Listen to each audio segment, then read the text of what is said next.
Ipo video ambayo imekuwa ikitrendi sana tena kwa kasi kupitia mitandao mbalimbali ya kijamii, hasa mtandao wa TikTok.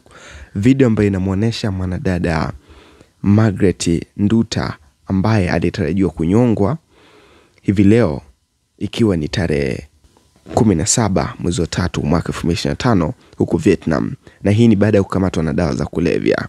Sasa kama ilikuwa ulijui kwa ndani kuhusiana na hili sakata, acha nikufahamishe.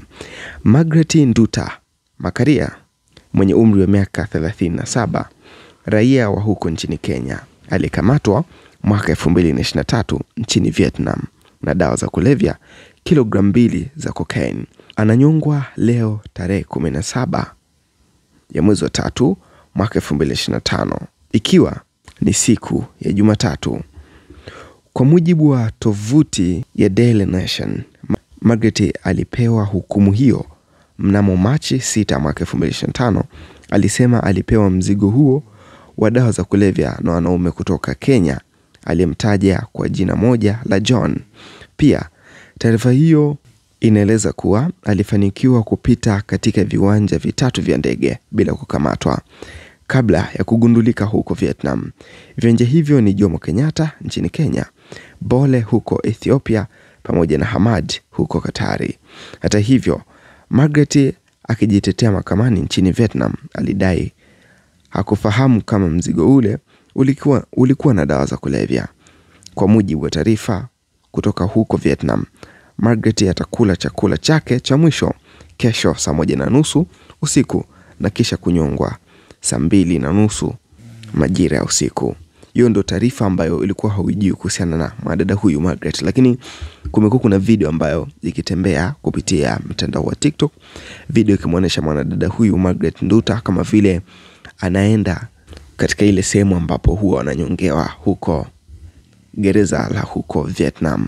Sasa ikumbuke kwamba Vietnam ndio nchi pekee ambayo imekuwa ina sheria ngumu kweli kweli ya sasa tukiingia katika masuala ya dawa za kulevya, ukiachana na nchi ya China ambayo na yenyewe imekuwa ina sheria za kukaza sana kuhusiana na issue za dawa za kulevya, mambo ya cocaine na vitu kama hivyo. Ukikamatwa huko China na issue ya madawa ya kulevya, jinsi inavyofahamika kwamba hatua zake za kisheria ni kwamba unapigwa risasi mpaka kufa.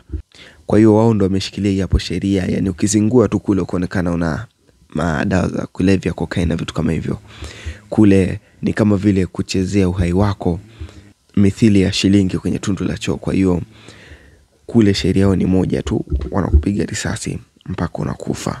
Sasa mpaka sasa tunapoongea ni usiku wa tarehe 17 Machi mwaka 2025.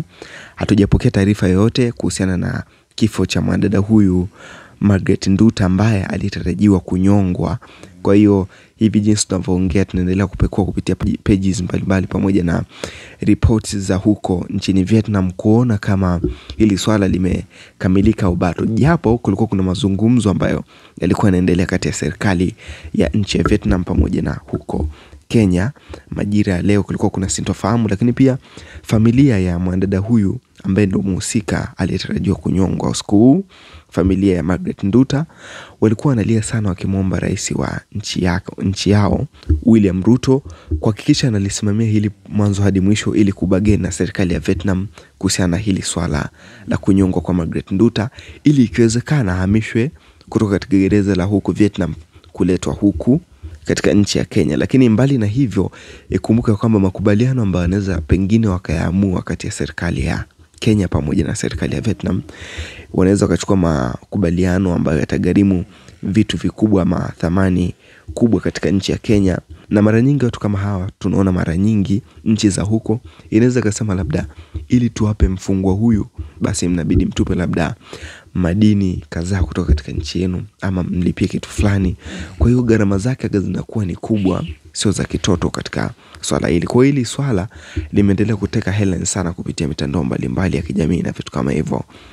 Sasa nilikuwa najaribu kuimagine ni vipi kama ungekuwa wewe ndugu yake ama rafiki yake wa karibu, unajua kwamba usiku wa leo labda rafiki yangu ama ndugu yangu anaenda kunyongwa, kipi ambacho utakuwa unakifeel katika moyo wako? Kwa hiyo ni maumivu makubwa kuhusiana hili jambo ambalo limekuwa likidiskasiwa sana kupitia mitandao mbalimbali ya kijamii.